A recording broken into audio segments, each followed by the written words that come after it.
안녕하십니까. 사회복지사 1급의 고병갑입니다. 이번 시간에는 3교시 2영역 사회복지 행정론을 진행을 하겠습니다. 우리가 사회복지라고 하는 것은 다양한 학자들의 그 정의가 있게 있습니다만 보통 우리가 위렌스키나 르보 또는 노마니신 또는 티트머스 이런 사람들의 그 정의를 가지고 사회복지를 시작을 합니다. 만약에 우리가 상식적으로 생각하더라도 기존의 제도나 정책이 제대로 역할만 한다면 도움이 필요한 사람이라든지 뭔가 문제가 발생한 사람은 없을 것이다 라고 생각할 수가 있습니다. 그러나 기존의 제도나 정책이 제 기능을 발휘하지 못했기 때문에 도움이 필요한 사람이 생기는 거거든요. 바로 그럴 때 그 사람을 돕기 위한 사회적 노력의 총체를 사회복지라고 설명을 합니다. 때문에 보통 사회복지의 특성 보면은 많은 책에서 제도적 대응성이나 기능적 보완성이란 말이 나올 때 그에 대한 근거는 위렌스키와 르보의 정의에서 찾아왔다라고 볼 수가 있습니다. 그런가 하면 사회복지라고 하는 것은 로마니즘과 같은 경우에는 좁은 의미와 넓은 의미 또는 전통적 의미와 현대적 의미라고 설명할 수 있는 것처럼 선별주의적 관점과 보편주의적 관점으로 대비하는 방식으로 개념을 정의를 했습니다. 그래서 이 번역상 문제가 있겠습니다만은 사회복지를 한정적으로는 적극적으로는 이렇게 대비를 했는데 한정적으로는 도움이 필요한 사람을 위한 지원이고 적극적으로는 보편적 욕구가 충족되지 못한 사람을 채워주기 위한 노력이다 라고 설명함으로써 약간 양자의 비교 방식을 통해서 정의한 사람은 노마니신이라고 설명할 수가 있습니다. 그런가 하면 티트머스나 콤튼과 같은 사람은 사회복지를 뭐라고 정의를 했냐면 사회적 행복을 증진시키기 위한 개인적이 아니라 사회적 행복을 증진시키기 위한 사회적 노력의 총체라고 이렇게 정의를 했습니다. 너무 장황하게 됐습니다만은 어떤 사회복지라고 하는 것에 대한 정의가 다양한 학자들에 의해서 다양하게 이렇게 제시가 된 겁니다. 그렇기 때문에 우리가 이게 설명해 본다면 그러면 사회복지 행정이란 무엇이냐? 보통 우리가 행정이라고 하는 것이 용어가 공식 또는 전문 영역으로 자리 잡게 되는 것은 1876년 이렇게 설명이 되고 있는데 우드로 윌슨이 정치학에서 일부를 띄어다가 이건 정치와 분리시켜 행정이라고 해야 된다라는 데서 시작을 한 겁니다. 그로 인해서 영향을 받아서 이 범위가 넓어진 중에 하나가 바로 사회복지 행정이 되겠습니다. 그렇기 때문에 이 정치행정 이원론의 입장에서 우드로 윌슨은 정치라고 하는 영역은 정책을 결정한다거나 기획을 한다거나 이런 영역은 정치라고 할 수 있지만 그것을 실행에 옮기는 집행이라든지 아니면은 대국민 접근성이라고 하는 것은 행정이라고 해야 된다. 해서 정치와 행정은 연결선상에 있지만 분리되어 이해해야 된다라고 주장하면서 행정이 등장을 한 겁니다. 또 사회복지 행정이라는 것도 사회복지라고 하는 것은 결국에 뭔가 기존의 제도나 정책이 잘못되어서 도움이 필요한 사람이 생겼을 적에 아니면 도움이 필요한 사람이든 아니면 모든 전체 국민들이든 간에 그들에게 필요한 것을 채워줌으로써 그들이 필요한 것을 필요한 때에 쓸 수 있도록 해주는 것이 사회복지 아니겠습니까? 바로 그것을 해주도록 하는 이런 집행을 우리가 사회복지 행정이다라고 설명을 합니다. 사회복지 행정에 대해서 스키드모어와 같은 사람은 교재를 보시게 되면 사회복지 정책을 뭐라고 했냐면 색깔을 달리 해놨죠. 스키드모어는 바로 이 스키드모어의 정의입니다. 개별적이고 구체적인 사회복지 정책을 개별적이고 구체적인 정책을 개별적이고 구체적인 서비스로 전환시키는 활동이라고 이렇게 정의를 했습니다. 그에도 많은 정의가 있지만 이렇게 갤로위는 스키드모어의 정의를 가지고 여러분들 접근하면 좋습니다. 그래서 사회복지에 관련된 국가 운영을 어떤 방향으로 나아가겠다라고 하는 사회복지 정책에 관한 사회복지에 관한 국정 운영 지침을 실질적이고 구체적인 서비스로 전환시키는 활동이라고 행정을 정의한 것이 스키드모어다라는 데까지 생각해 주시면 됩니다. 그런가 하면 티트머스는 이 교재는 나와 있지 않지만은 사회적 목적의 재화나 서비스를 대상자에게 전달하는 인적 조직이나 인적 구조 이런 식으로 정의하기도 했습니다. 사회복지 행정 정의를 가지고 출제는 되지 않겠습니다만 이렇게 봐주시고 2번을 100개, 2번, 3번을 여러분들이 보조 자료로 활용하시면 되겠습니다. 다음에 특성을 보겠습니다. 특성은 어떤 사회복지 행정의 특성이라고 되어 있는데 간략하게 읽어보겠습니다. 지역사회의 욕구를 충족시키는 활동. 이제는 우리가 지역사회라고 이렇게 표현을 하고 있습니다만 우리도 2005년부터는 사회복지를 지방자치단체의 행정으로 이렇게 옮기지 않았습니까? 그렇기 때문에 보면 사회복지를 지방 이양 사업이다. 지방자치단체로 이양된 사업이다. 라고 이렇게 쓰고 있지 않습니까? 그래서 지역사회란 말을 가지고 굳이 불편하게 생각하지 않으셔도 됩니다. 지역사회의 욕구를 충족시키기 위한 활동으로 이를 위한 조직관리 기술을 필요로 한다.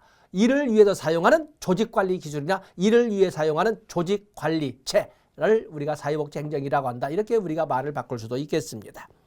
또 사회복지행정은 다른 행정과 물론 뒤에서 이제 일반 행정과의 차이점, 공통점도 한번 살펴보겠습니다만은 사회복지행정은 다른 보편적으로 우리가 알고 있는 일반 행정과는 달리 특정 담당자들만 개입을 하는 것이 아니라 모든 담당자들이 모든 구성원들이 다 가입을 하게 말하자면 가담을 하게 된다는 것입니다. 보통 우리가 일선 사업가, 일선 사회복지사라고 설명을 하고 있습니다만 사회복지행정이라고는 모든 구성원들이 다 역할을 하면서 영향력을 행사한다는 어쩌면 독특한 특징을 가지고 있습니다. 또 사회복지행정이라고 하는 것은 거기 3번에 보시면 개방적 조직구조를 특징으로 하고 있으며 통합과 연계를 특징으로 하고 있습니다. 개방입니다. 사회복지행정이라고 하는 것은 물론 다른 행정도 마찬가지겠습니다만 환경으로부터 자유로울 수 있는 영역은 없습니다. 더욱이나 환경이라는 것은 사회복지행정이라고 하는 것은 환경이 보유하고 있는 인적, 물적 자원의 도움을 받지 않고서는 사회복지행정은 수행될 수가 없는 것입니다. 그러다 보니까 개방적, 우리가 체계를 말할 적에 개방체계, 폐쇄체계를 구별하는 기준은 환경과의 상호작용성이 있느냐 없느냐를 가지고 따지고 있지 않습니까? 그렇기 때문에 사회복지행정은 필연적으로 개방적이지 않으면 불가능하다. 이렇게 단언할 수가 있습니다. 또 그런가 하면 거기에 보면 그런 말을 바로 4번에 사회복지 조직은 외부 환경에 대한 의존성이 높으므로 환경이라고 할 수 있는 지역사회와의 연계성을 결코 부정할 수가 없다. 끝에 보면은 지역사회와 연관시킬 책임이 있다. 이렇게 해서 지역사회와의 밀접한 연관성을 또한 특징으로 하고 있습니다.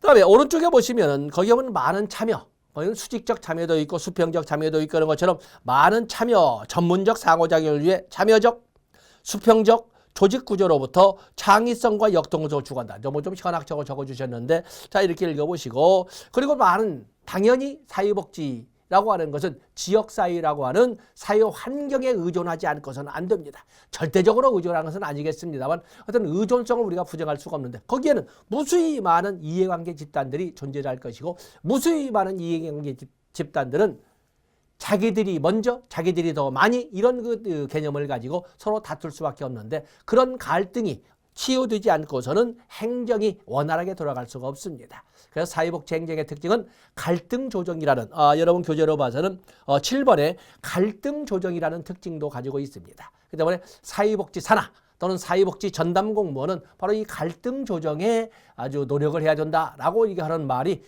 뭐냐면 틀린 말이 아니다라고 설명할 수가 있습니다. 그 때문에 사회복지사의 역할에는 소위 양 당사자 간에 또는 클라이언트와 자원이나 체계 간에 어떤 갈등 등이 있을 적에 이를 조정 또는 중재 또는 화해 이런 역할도 하게 되는데 보통 중재자의 역할, 메디에이터의 역할이 있지 않습니까? 그래서 갈등 조정이라는 것도 아주 중요한 특징이 되겠습니다. 또 8번은 우리가 본다면은 8번은 3번이나 4번과 연계시켜서 볼 수가 있겠습니다만은 일선 사회복지사는 클라이언트에게 재량권을 행사할 수 있다.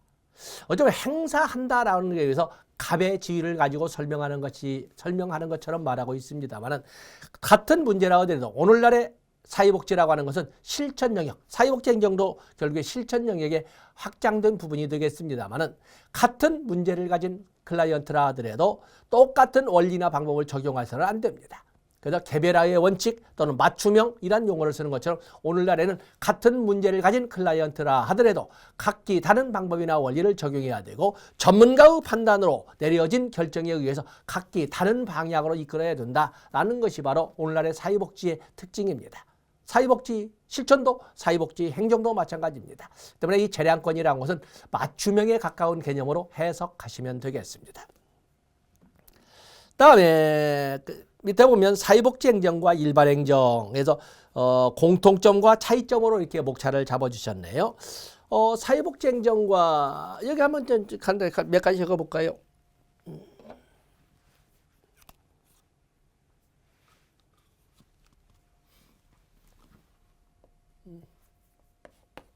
사회복지행정과 일반행정. 넓은 의미는 일반행정이겠죠. 여기는 당연히 행정이라는 점에서 공통점도 있으나 다른 행정과는 다른 사회복지행정만의 특징도 있을 겁니다. 그 때문에 먼저 우리가 공통점 몇 가지 공통점을 좀 적어보시면 사회복지행정도 일반행정과 마찬가지로 무수히 많은 구성요소로 이루어졌으며 그런 구성요소들 간에 밀접한 상호작용을 통해서 어떤 산물을 산출해가는 특징을 가지고 있는데 그걸 우리가 아마 여러분들 인간행동과 사회환경에서 배워보시겠지만 그것을 우리가 시스템이라고 합니다. 체계라고 하는 것은 무수히 많은 구성요소로 이루어져 있으며 그들 간의 상호작용성을 통해서 어떠한 산물을 이끌어가는 또는 산물을 산출해내는 이런 것이라고 이렇게 설명을 합니다. 때문에 이것은 모든 일반행정도 사회복지행정도 하나의 체계이다. 하나의 체계이다. 시스템이다. 무수히 많은 구성요소로 이루어져 있고 그들의 상호작용성, 그들의 상호의존성을 바탕으로 한다. 이 말이 되겠어요. 사회복지행정이든 일반행정이든 간에 이들의 공통점이라고 해서 행정은 결국에 당면 문제에 대한 해결 과정이든 해결 조직이라고 할 수 있습니다. 문제 해결.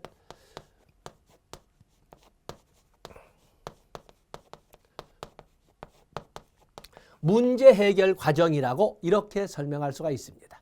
당면, 지역사회든 클라이언트는 어떤 게 설명을 하든 간에 직면한 문제를 해결하는 과정의 어떤 일 영역이다라고 설명을 합니다. 물론 그것을 실질적으로 직접적인 표현을 한다면 실천이라고 하는 영역을 쓰겠지만은 오늘 옛날에는 사회복지 실천을 보통 개별사회사, 대상자의 범위를 가지고 개별사회사업, 집단사회사업, 지역사회 조직사업으로 설명을 했지만 오늘날에는 누구에게 무엇을 언제 얼마큼 어떻게 도와야 주는가 그걸 알아야 도와줄 거 아니겠습니까? 지금 개별사회사업, 집단사회사업, 지역사회 조직사업이라고 하는 사회복지 실천의 3대 영역은 소위 대상의 범위를 가지고 설명한 거였어요. 그러나 실질적으로 그를 실천하기 위해서는 누구에게 무엇을 어떻게 도와야 할 걸 알아야 도와줄 거 아니겠습니까? 그렇기 때문에 사회복지 실천에는 말하지 않아도 굳이 명기하지 않아도 조사론의 영역이 들어가 있다. 그래서 사회복지 조사가 바로 거기에 들어가 있는 거죠.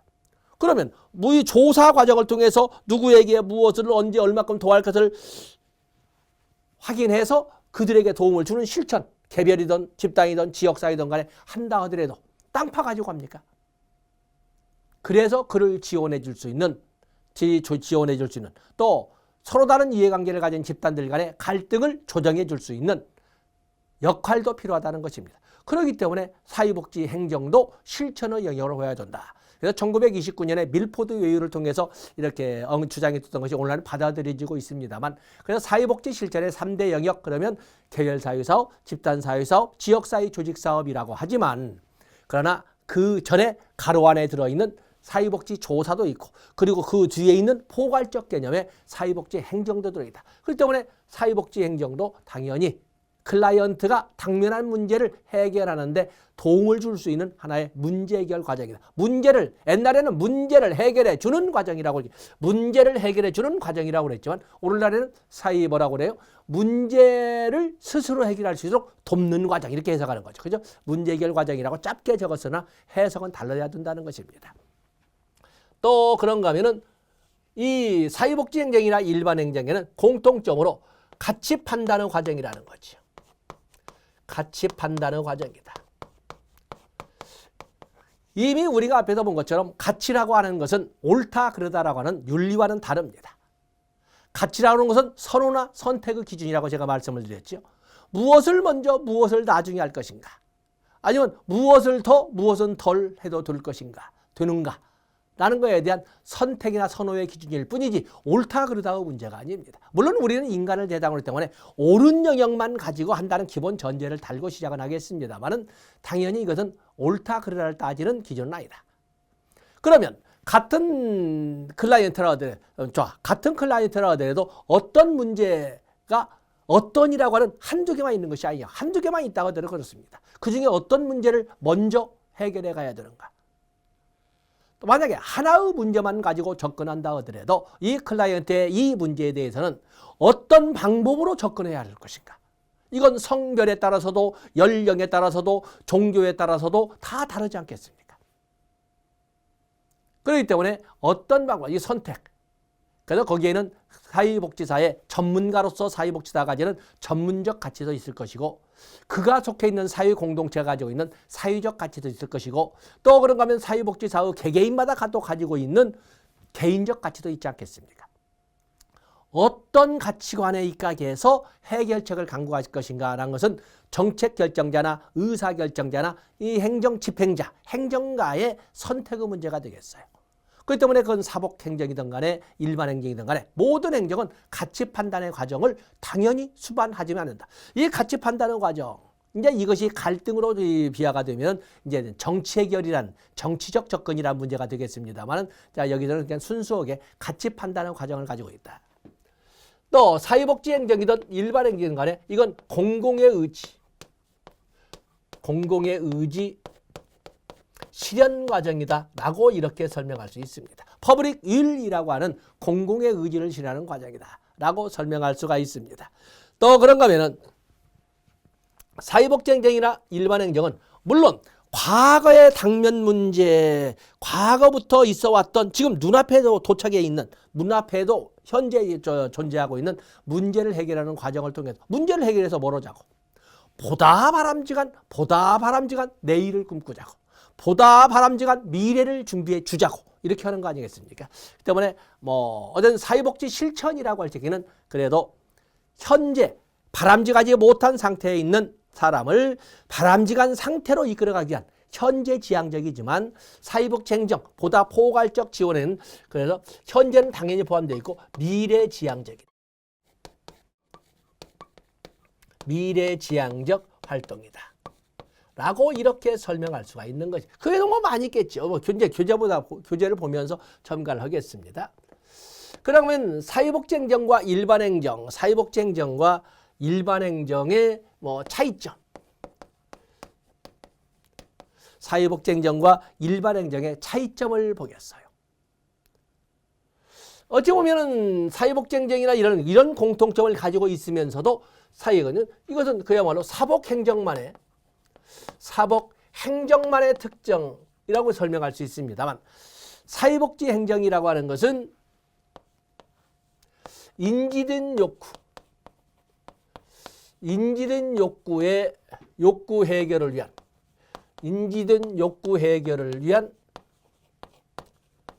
지원이라고 할 수가 있습니다. 이게 너무 넓게 갔나요?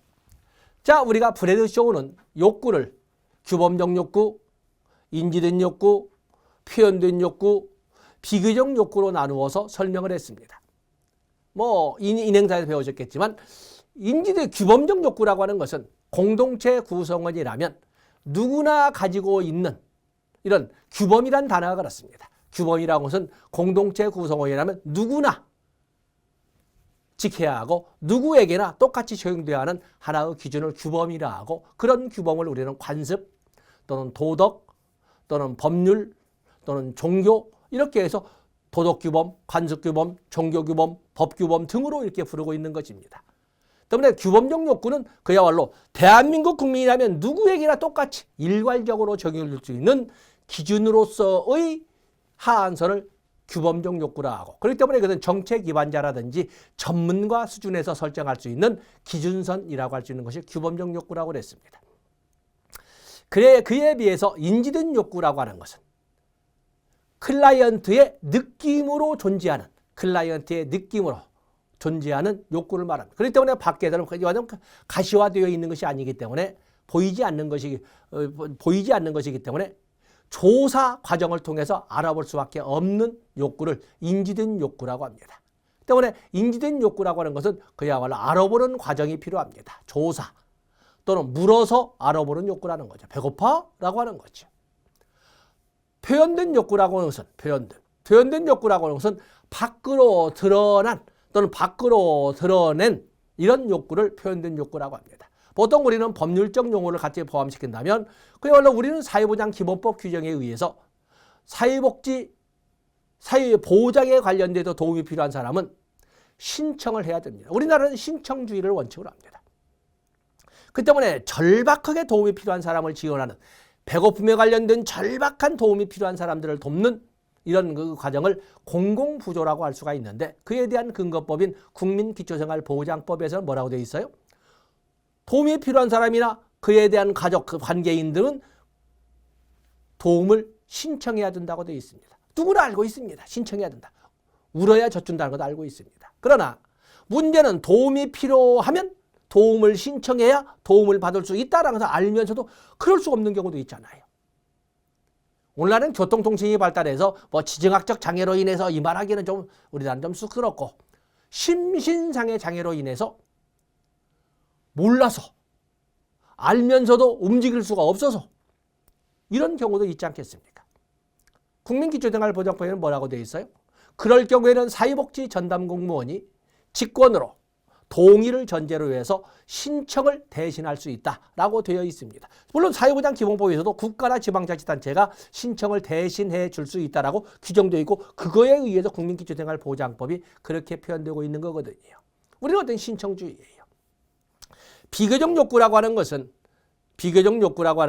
그야말로 문제가 된 욕구를 좀 더 강하게 부각시키기 위해서 비교 목적으로 동원한 이런 욕구를 말합니다.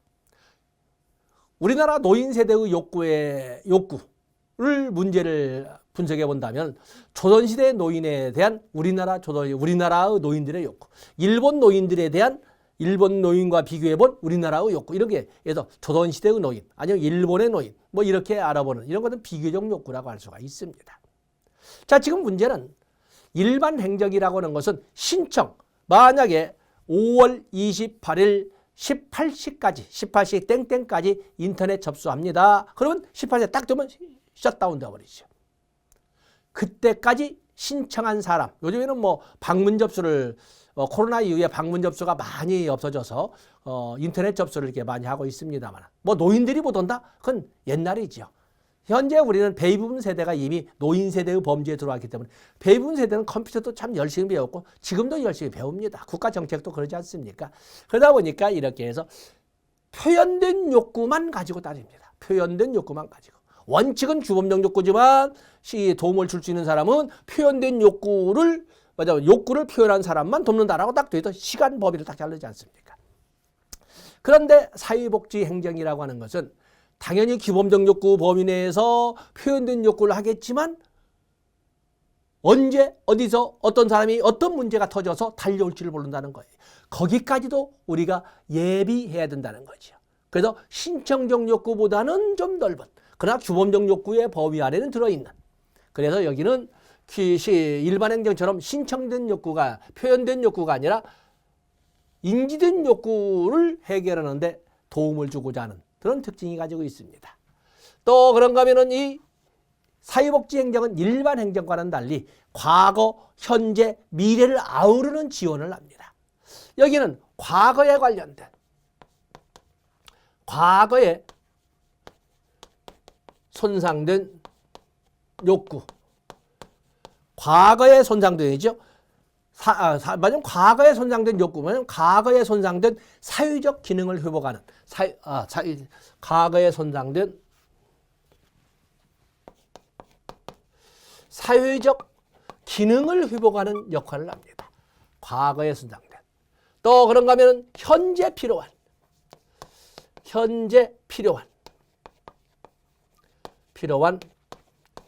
자원이나 체계를 연결해주는 기능도 합니다. 또 그러면 미래를 위해서, 미래를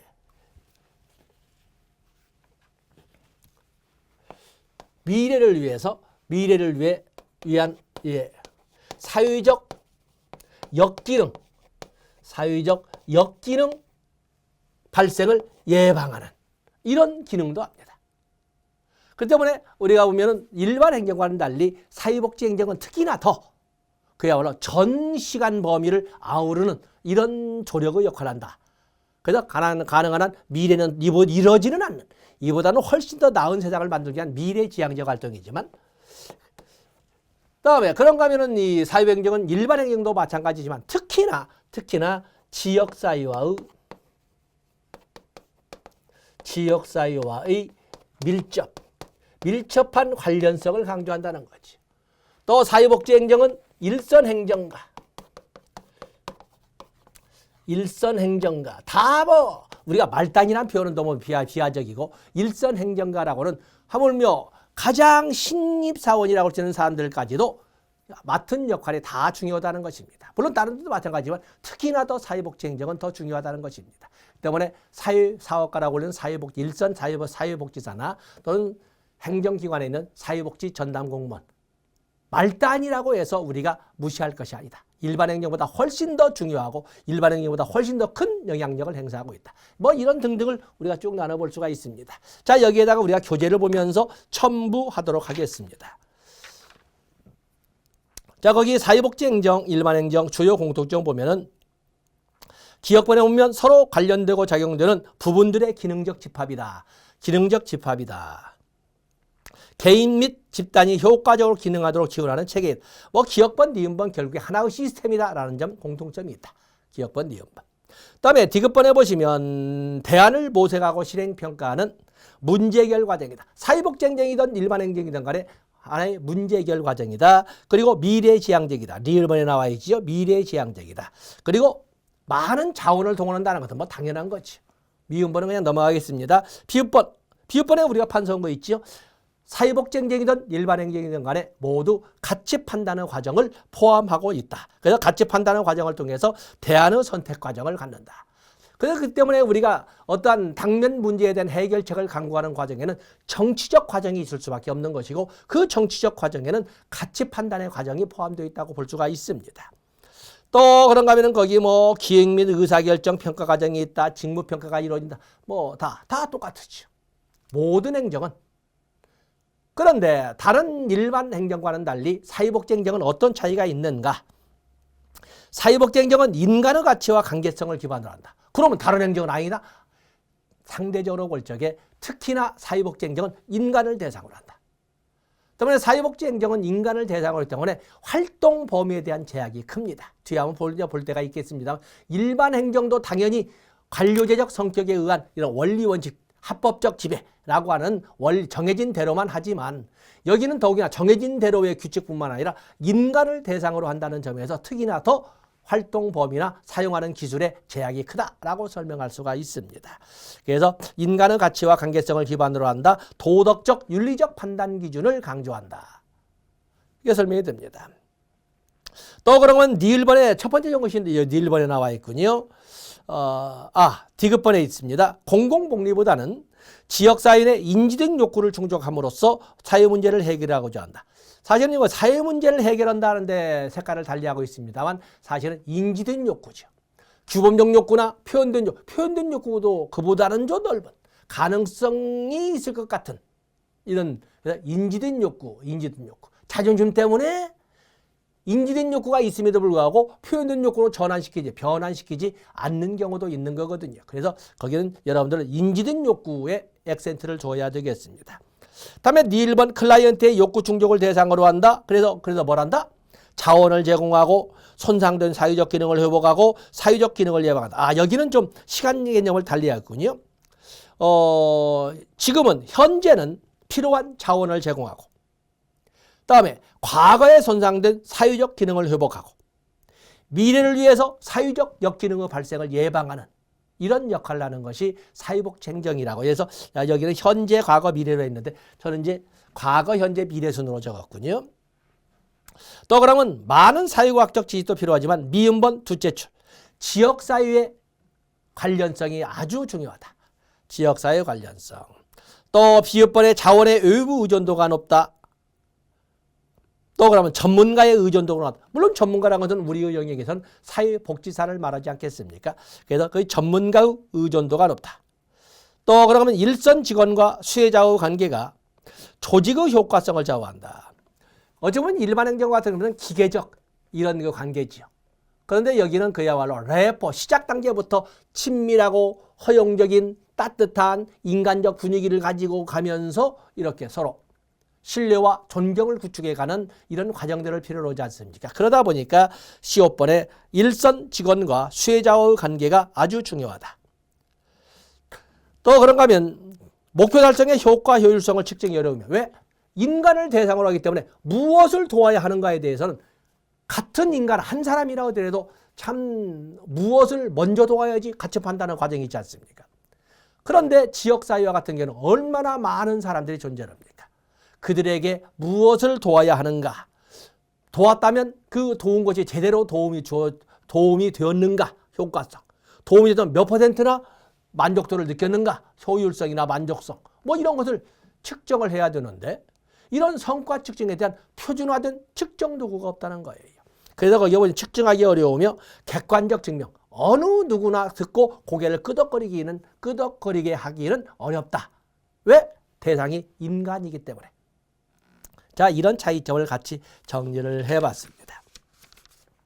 자, 여러분들 페이지를 넘어가 보시면 사회복지에서 행정지식이 중요하게 된 이유.